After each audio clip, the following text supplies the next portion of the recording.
Hi all. Everything in my video is pulled from the public domain, and I am using them under the Fair Use, Fair Dealings guidelines. Everything I say is my own opinion. You should look into this information for yourselves, but I'm pretty sure I'm right.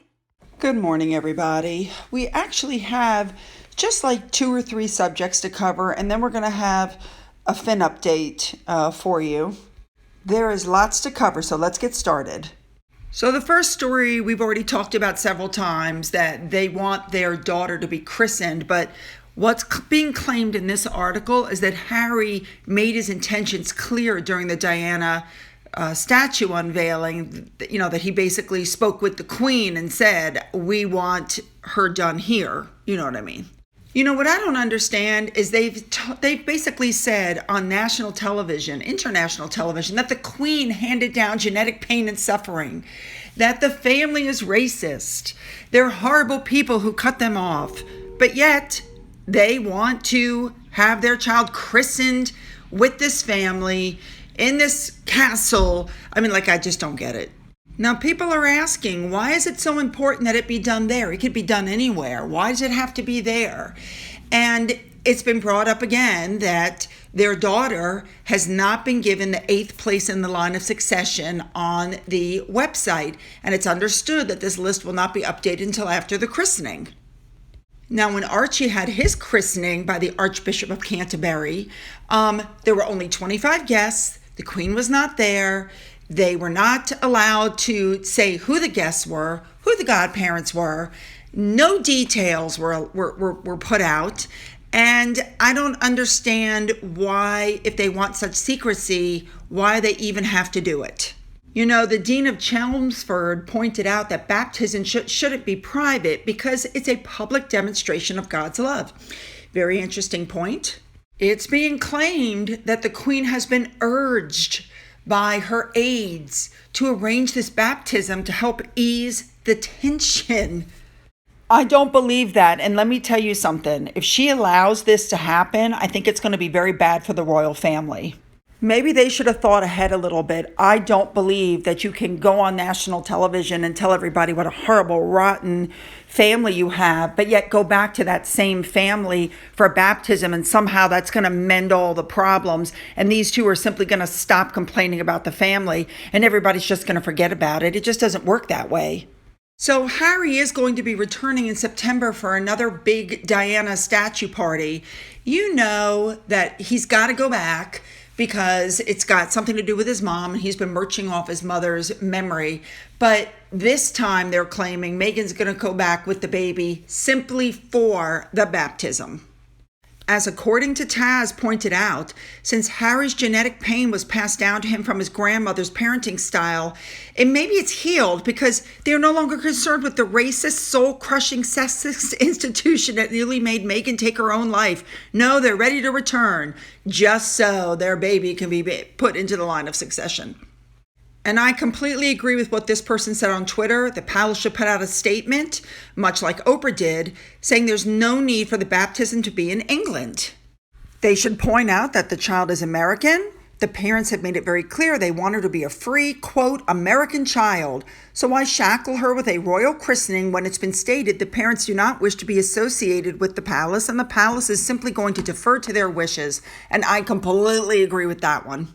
It's also been pointed out on Twitter, another very good point, that in the statement that was made before Harry and Meghan left their royal duties, they pledged to always uphold the values of the monarchy. Yeah, they haven't done it. And I don't think they deserve to return. Could you imagine? We're going to return for a baptism. The UK taxpayer is going to have to cover their security. The UK taxpayer is going to have to pay for the baptism. Yeah, I just don't see how that's going to go. Now, this next article came out, really caught my attention, saying that the royal family is going to risk a firestorm if they continue to ignore the baby. The article basically points out that the only royal family who have a biracial parent, the only person with a biracial parent, is being treated differently than the other Windsor children, because Prince Louis was on the website 12 days after his arrival.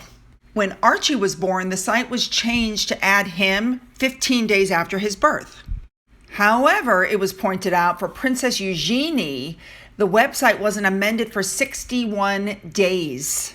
So hearing this, my question is, what firestorm? What else can they do? They've already slammed the royal family, called them racist, called them sexist. They wanted to, Meghan wanted to kill herself because of them. What more damage could they do? Well, Meghan had her friends talk to People magazine. Then they did the Oprah interview. Then there was James Corden on the bus. We had Finding Freedom, which we found out they had a hand in. And now Omid's adding more chapters and he's re-releasing. We had the Me You Can't See series. So what more could they do? Here you go. Harry's going to write a book now. A tell-all about how horrible of a life he had in the royal family. Now, here's the best part. He's been writing this for almost a year, and he's already sold it to Penguin Random House. And this is what the publisher wrote, and I'm quoting. In an intimate and heartfelt memoir from one of the most fascinating and influential global figures of our time, Prince Harry will share, for the very first time, the definitive account of the experiences, adventures, losses, and life lessons that have helped shape him. It says the book will, quote, cover his lifetime in the public eye from childhood to the present day, including his dedication to service, the military duty that twice took him to the front lines of Afghanistan, and the joy he has found in being a husband and a father. I mean, okay, whatever. Knowing that this book is coming out and knowing the royal family has to know that these two are never going to stop attacking them, if they allow that christening, I'm warning you, I'm going to wipe my hands of the situation. As I feel a lot of people in the UK will as well. Moving on to our next subject. I've been paying attention to the way Harry travels, and apparently when he's with Meghan, it's always a private jet. Meghan only takes private jets, but Harry lately has been flying commercial, and everybody's looking at the way he travels lately. But has he really changed his ways? When he returned from the Diana statue unveiling, there were pictures taken of him coming out of a private terminal, getting into a 14-mile-per-gallon gas-guzzling car, and being chauffeured to his house. While he flew commercial to get to Prince Philip's funeral and his mother's statue unveiling, it should be noticed that, first of all, he flew first class. He was seen sitting in first class, the most expensive part of the plane.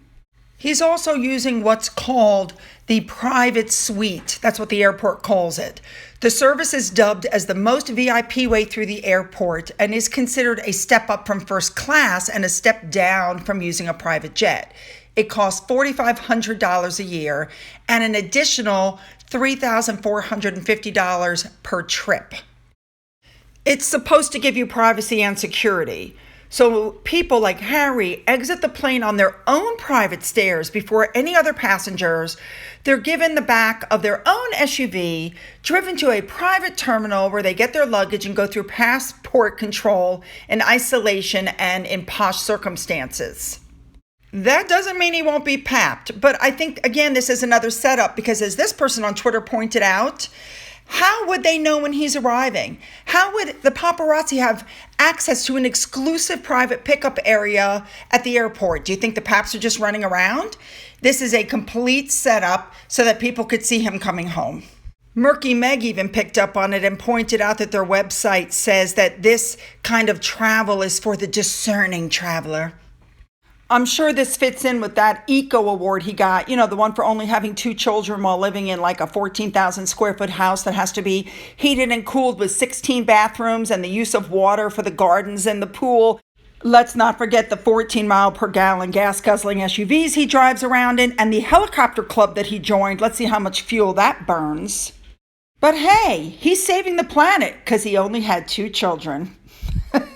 We have one more topic to cover really quick, and that's Prince Harry's 5-month maternity leave. And people in the United States are like, what? Neither one of these two actually works per se. I think maybe they do a few Zoom calls, so we're not sure what they're even taking maternity and paternity leave from. But normal Americans take 6 weeks, and at the most, 12 weeks. They don't take 5 months. So, of course, their foundation has this sort of thing when the federal government has for federal workers a certain number of weeks for paid leave. But there is no national policy in the United States. But most mothers in the United States are like, huh? For me, it's just another show of their quote-unquote privileged life that nobody else gets. Okay, so now I have a Finn update for you. Don't worry, I've got this all in hand, but here is what happened yesterday. So we're having an issue with Finn tonight. He's refusing to eat his food. Come on. Come on. Have one little bite right out of my hand. Come on.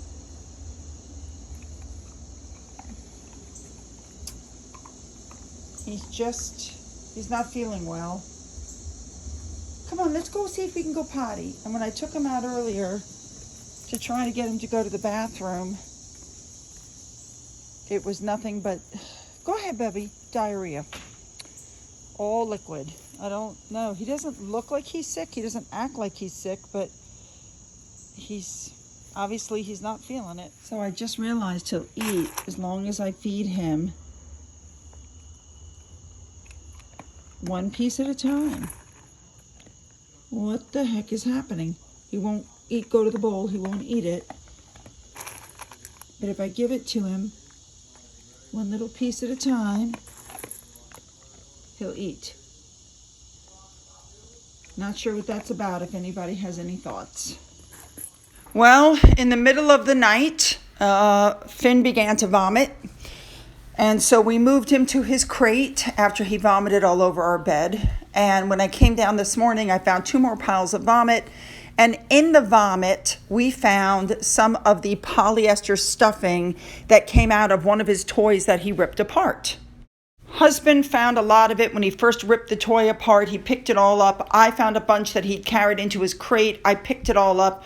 But in the vomit was some of the polyester. So apparently he swallowed some of it. Now, I'm all over this, you guys. I know what can happen. I'm going to call the vet this morning. He's got the lethargy, the nausea, the vomiting, the diarrhea. Obviously, we know this can cause an intestinal blockage. I'm all over this. Don't worry. I'm worried enough for both of us. He also didn't eat his breakfast this morning, so definitely a call to the vet is in order.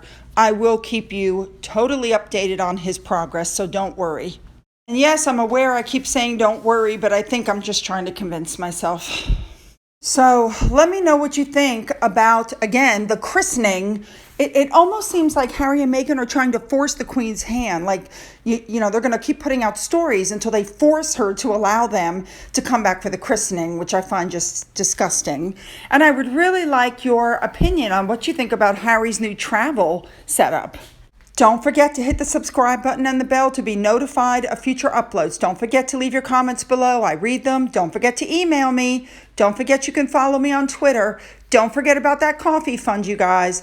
And as always, have a great day.